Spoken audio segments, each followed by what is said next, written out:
മനസ്സിൽ ആദി നിറഞ്ഞില്ലേ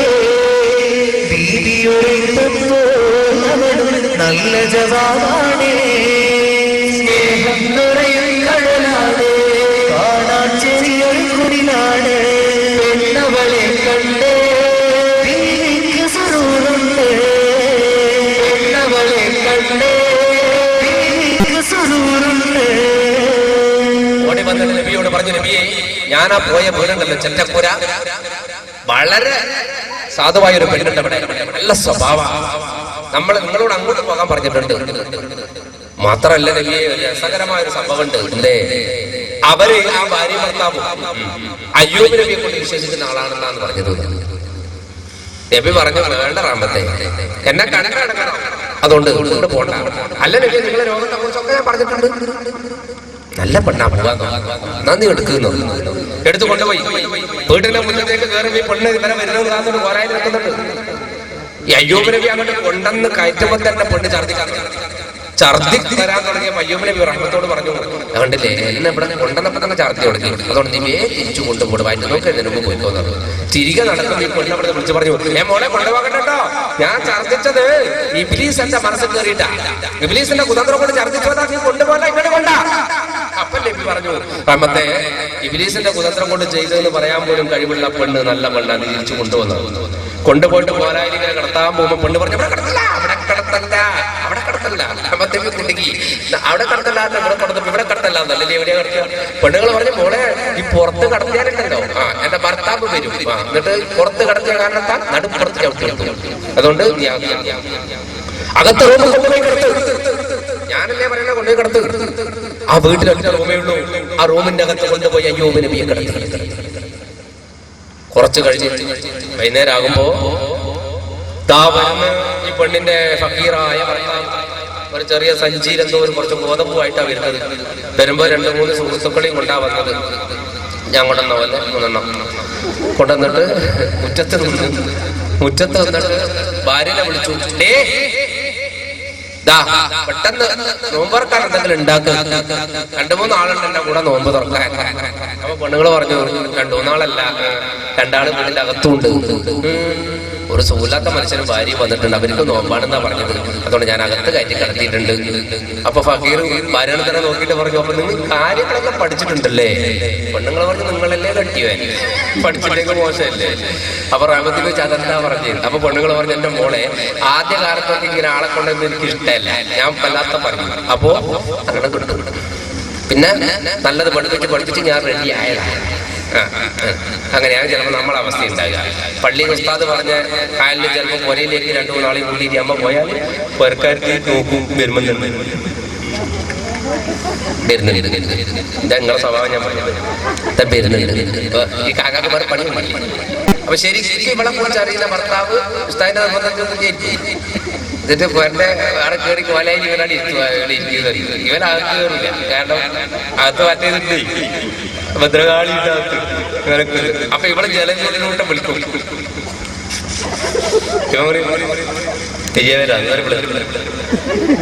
അത് കണ്ടാ പോയി കൊളേത് മെല്ലെ അകത്ത് കയറിയിട്ട് സെൻട്രാളെന്നിട്ട് ഇവളൊരു ആക്ഷൻ, ഭർത്താവിനൊന്നും ഒരു ആക്ഷൻ ഉണ്ടാവും. അന്നേരം നമ്മൾ മനസ്സിലായിട്ടില്ലല്ലേ, ഓരോന്നും കൊണ്ടെന്ന് കണ്ട് വരും. പണിക്കാരുടെ പണിക്ക് ആളുണ്ടാവാനെ വെച്ചുണ്ടാക്കാൻ എന്നെ കൊണ്ട് കഴിക്കില്ല. എന്നിട്ട് ഇയാള്, നീ മെല്ലെ പറ, അവര് കേൾക്കും. കേൾക്കണോ, കേട്ടിട്ട് അറിഞ്ഞു ഓടണോ, വന്നാലും കൊടുക്കില്ല. അപ്പൊ എന്റെ ലാസ്റ്റ് കൊണ്ടല്ലേ, ഞാൻ കൊണ്ടുവരില്ല. അന്നേരം ഇവള് കൊണ്ടുവന്നാ ഞാൻ കാണിച്ചാൽ കോളർകളിലേക്ക് നമ്മൾ പുറത്തേക്ക് ഇറങ്ങി കൊണ്ടത് ഇന്നവരെല്ലാം കേട്ടിട്ടുണ്ടാവും. അപ്പൊ ഇവര് ചോദിക്കും, അല്ല എന്താ നമ്മള് പറയുന്നത്? എന്തായാലും നമ്മള് അല്ല ഒന്നുമില്ല, നബിയുടെ റൂമിലേക്ക് വരികയാണ്, നബിനെ കാണാൻ. നബിയാണെന്ന് കാണാനല്ല, ഒരാള് വന്നിട്ടുണ്ട്, സുഖമില്ലാത്ത ആളാന്ന് പറഞ്ഞുകൊണ്ട് സ്വന്തം വീട്ടിലേക്ക് കയറി വരുമ്പോ അകത്തേക്ക് കടന്നു വരാം. അപ്പൊ നബി അകത്തെന്ന് ചോദിച്ചു, കണ്ണിന് കാഴ്ച ആരാന്ന് ചോദിച്ചപ്പോ തന്നെ ഇയാൾ പറഞ്ഞു, ഞാൻ ഈ വീട്ടിന്റെ ഉടമസ്ഥനാണ്. ഉടനെ നബി പറഞ്ഞു, നിങ്ങൾ എന്റെ അടുത്ത് വരണ്ട, ഒരു വല്ലാത്ത ദുർഗന്ധമുണ്ട്, പിന്നെ എന്നോട് ക്ഷമിക്കണം കേട്ടോ, നിങ്ങളെ ഭാര്യ പറഞ്ഞിട്ടാ ഞാൻ റൂമിൽ കിടന്നത്, അതുകൊണ്ട് അനുവാദം ഇല്ലാതെ കിടന്നെന്നുള്ളത് നിങ്ങൾ വിചാരിക്കരുത് എന്ന് പറഞ്ഞപ്പോൾ അയാൾ പറഞ്ഞു, അതിനെന്താ, എന്റെ ഭാര്യ പറഞ്ഞിട്ടല്ലേ, അവൾ എന്റെ ഭാര്യയല്ലേ, ഈ സ്വത്തിന് അവൾക്ക് അവകാശമുണ്ടേ, അവൾ പറഞ്ഞാൽ കയറി കിടന്നതിന് പ്രശ്നമൊന്നുമില്ല. കുഴപ്പമൊന്നുമില്ല, എന്നാ എന്റെ അടുത്ത് വരണ്ട, നിങ്ങൾക്ക് വല്ലാത്ത നാറ്റടിക്കും. ഇയാൾ പറഞ്ഞു എന്ത് നാറ്റം? രൂപ കയറി ഇയാൾ വെച്ച് കയറ്റി. നബി പറഞ്ഞു എന്നെ കളിയാക്കണോ? മനുഷ്യ നിങ്ങളെന്തെങ്ങനെ പറയണത്? എനിക്ക് ഇതിനകത്ത് നാറ്റം അടിക്കുന്നില്ല, വളരെ സുഗന്ധ. പണ്ടെടുത്ത ഡോക്ടറെ അടുത്ത് പോയി. ഡോക്ടർ സ്റ്റെത്തോസ്കോപ്പ് നെഞ്ചത്ത് വെച്ചിട്ട് വിൽക്കടാൻ പറഞ്ഞു. വിളിച്ച് ഡോക്ടർ വിട്ട് ഡോക്ടർ മെല്ലെ മെല്ലെ വഞ്ചിറങ്ങി. രണ്ടാമത്തെ വിൽക്കടാൻ വിളിച്ചു വെച്ചപ്പോ ഡോക്ടർ ഫോൺ വന്നു. ഡോക്ടർ ഫോണിൽ വർത്താനം തുടങ്ങിയപ്പോ ഇവന് വിടാൻ പറയാൻ തുടങ്ങി. അപ്പൊ സിസ്റ്റർ തോണ്ടിയിട്ട് പറഞ്ഞു ഡോക്ടറെ, ഡോക്ടർ നോക്കി വിടടാന്ന് പറഞ്ഞു. ഇപ്പൊ വിട്ടു, ഫുള്ള് വിട്ടു. ശ്വാസകോശത്തെ കംപ്ലൈന്റ്, അതല്ല ശ്വാസകോശത്തിന്റെ കംപ്ലൈന്റ് മാറിപ്പോയി. എന്നിട്ട് പറയാണ് ഇയാൾ പറയാണ്, മനുഷ്യ നിങ്ങൾ പറയുന്ന ദുർഗന്ധമൊന്നും എനിക്ക് കിട്ടുന്നില്ല, എനിക്ക് കിട്ടുന്നത് ഒരു വല്ലാത്ത സുഗന്ധമാണ്, ഒരു ആത്മാവിന്റെ പരിമളമാണ്. എനിക്ക് ഒരു കാര്യം മനസ്സിലായി, ഇയാള് സാധാ മനുഷ്യനല്ല, ഇയാൾ ആരിഫീനിൽ ഉന്നതനായ ഒരു മനുഷ്യനാണ്. അള്ളാഹുവിനെ കണ്ടെത്തിയ ഒരാളായ, അള്ളാഹു ആരെന്ന് മനസ്സിലാക്കിയവരാണ് ഈ മനുഷ്യൻ. അതുകൊണ്ടാണ് ഇയാൾക്ക് അള്ളാഹുവിന്റെ പരിശുദ്ധ മണത്തെ നൽകിയത്. എനിക്ക് സമാധാനമായി, ഈ യാത്രയിൽ ഒരു നല്ല മനുഷ്യനെ കണ്ടുമുട്ടിയല്ലോ. കുറച്ച് കഴിഞ്ഞപ്പോ പെണ്ണുങ്ങൾ വന്നിട്ട് പറഞ്ഞതാ നോമ്പർക്കാരായിട്ടുണ്ട് കേട്ടാ. ഉടനെ ഇയാൾ പറഞ്ഞത് ഒരു പാത്രത്തിൽ ഇങ്ങ് തന്നെ എനിക്കും ഇയാൾക്കും, ഒരു പാത്രത്തിൽ പുറത്ത് കൊടുത്തേ അവർക്ക് മൂന്നാൾക്കും, ഒരു പാത്രത്തിൽ നിങ്ങൾ അടുക്കളയിൽ നിന്ന് കഴിച്ചോന്നു. ഒരു പാത്രത്തിൽ നോമ്പർക്കാൻ എന്താ സാധനം? ഗോതമ്പത്തിന്റെ കഞ്ഞി. നമ്മളെ വീട്ടിൽ ഇത് നോമ്പ് പറഞ്ഞാൽ ഒരു പാത്രത്തിൽ ഗോതമ്പത്തിന്റെ കരച്ച കഞ്ഞി. നമ്മളതാ നോമ്പ് തുറയാ, നോമ്പ് തുറയല്ലേ? എന്റെ റബ്ബേ, എന്തൊരു നോമ്പ് പറയാൻ. നമ്മളെ നോമ്പ് പറയും, ഈ നോമ്പ് എന്ന് കണക്കൂട്ടി വെക്കേണ്ട. 5 മണിക്ക് 4:30 മണിക്ക് തുടങ്ങുമ്പോ ഡൈനിങ് ടേബിളിന്റെ മേലെ നിറഞ്ഞ ഫ്രൂട്ട്സിന്റെ കളിയല്ലേ. ഇന്ന് അങ്ങോളം ഫ്രൂട്ട്സ്, വെള്ളം, ജ്യൂസ്, ഹാസ് എല്ലാം ഉണ്ടാവും. എന്നിട്ട് പുരക്കാരന് സമാധാനം കിട്ടൂല. ഇവന് ഇതിന്റെ അടുത്തോട്ട് ഇങ്ങനെ നടക്കും ഫ്രൂട്ട്സ് നോക്കി. എന്നിട്ട് മെല്ലെ ഫ്രൂട്ട്സോട് ഇവൻ വർത്താനം പറയും, ബാങ്കോട് കെട്ടി ഞാൻ കാണിച്ചു തരാം, അഞ്ച് കയറ്റാതെ എന്നിട്ട് സമാധാനം കിട്ടൂല. എന്നിട്ട് ഇവരെന്താക്കും ആളെ കൊത്തി ചെയ്തിട്ട് ഈ എല്ലാം റെഡിയാക്കി വെച്ച പ്ലേറ്റ് ആപ്പിളെടുത്ത മുസമ്പി എടുത്ത് ജ്യൂസിന്, മറ്റേ ജ്യൂസ് എടുത്ത് ഗ്ലാസ് എടുത്ത് ജ്യൂസിന് ഇങ്ങനെ ഒഴിച്ച് ടൈം കൂട്ടുമ്പോൾ മൈക്കിന് മൊയിലാർക്ക് ചൊട്ടി കൊടുത്താൽ നന്നാക്കാൻ വേണ്ടിയിട്ട്. അപ്പൊ ഇവരെടുത്ത് കുടിക്കുകയും ചെയ്യും. കുടിച്ചിട്ട് നോക്കുമ്പോൾ 5:45, ബാങ്ക് 6:45.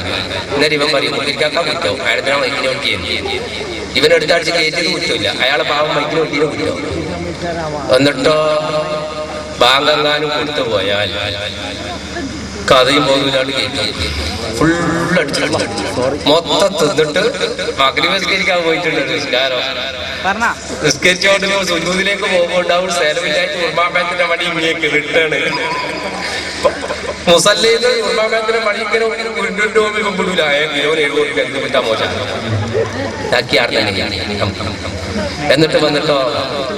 എന്നിട്ട് വന്നിട്ട് കോഴി, പത്തല്, ഇറച്ചി അത് എല്ലാം അടിച്ച് കയറ്റിയിട്ട് തറാവിക്കുണ്ട് ഒരു പോക്ക്. നാട്ടുകാർ കഴിച്ചിട്ട് മതി. അത് പോയാലും ഓടിക്കൊരു മാസത്തേക്ക് പോരാ. നിങ്ങൾ പുറത്തൊന്നും കുടിച്ചു. എന്റെ അടുത്ത് നിങ്ങൾക്ക് കുടിക്കാൻ കഴിയില്ല. മാത്രമല്ല എനിക്കിത് ഒരു കുടിക്കാൻ കഴിയില്ല. ഞാൻ ഈ കിടന്നതിന്റെ ഭാര്യയിലേക്ക് ആരും ഒഴിച്ചു തരണം. അത് എന്റെ ഭാര്യ ഒഴിച്ചു തരും എന്ന് പറഞ്ഞപ്പോൾ ഇയാള് പറയാം, ഭാര്യയും എന്റെ ഭാര്യ അവിടെ നിന്ന് നോമ്പറക്കട്ടെ, നിങ്ങളെ വായിലേക്ക് ഒഴിച്ചു തരാൻ ഞാനില്ലേ? നോമ്പ് തുറക്കേണ്ട സമയമായപ്പോ സ്വന്തം കൈ കൊണ്ട് കഞ്ഞി കോരിയിട്ട് അയ്യൂബ് നബിയുടെ വായിലേക്ക് ഒറ്റിച്ചു കൊടുക്കുമ്പോ അയ്യൂബ് നബി മനസ്സോടെ പ്രാർത്ഥന നടത്തി, പഠിച്ചോനെ ഈ മനുഷ്യന്റെ സ്വർഗലോകത്തും ഭൂമിലോകത്തും എന്റെ കൂട്ടുകാരനാക്കി നീ മാറ്റണേ. എന്താ പ്രാർത്ഥന? ഇയാളെ സ്വർഗലോകത്തും ഭൂമിലോകത്തും എന്റെ കൂട്ടുകാരനാക്കി നീ മാറ്റണോ? സ്വർഗം ഉറപ്പായില്ലേ? ഈ മനുഷ്യനെ സംബന്ധിച്ചും സ്വർഗം ഉറപ്പായില്ലേ? പക്ഷെ അയാൾ അറിയുന്നില്ല നബി ഇങ്ങനെ പ്രാർത്ഥിക്കുന്നുണ്ട്. എന്നിട്ട് വർത്താനം പറഞ്ഞോണ്ട് ഇയാൾ പറയാ, സഹോദര എനിക്ക് മനസ്സിലായി നിങ്ങളും ഒരു മുസൽമാനാണ്. ഈ ഫക്കീർ പറയാം, നിങ്ങളും ഈ കാലത്ത് ജീവിക്കുന്ന അയ്യൂബ് നബിയുടെ ആളാണെന്ന് എനിക്ക് മനസ്സിലായി. പക്ഷെ ഞാൻ എപ്പോഴും ദുആ ചെയ്യാറുണ്ട്, അയ്യൂബ് നബി ഒന്ന് കാണിച്ചു തരണേ പഠിച്ചോനെ. ആരോട് പറയുന്നത്? അയ്യൂബ് നബിയോട്.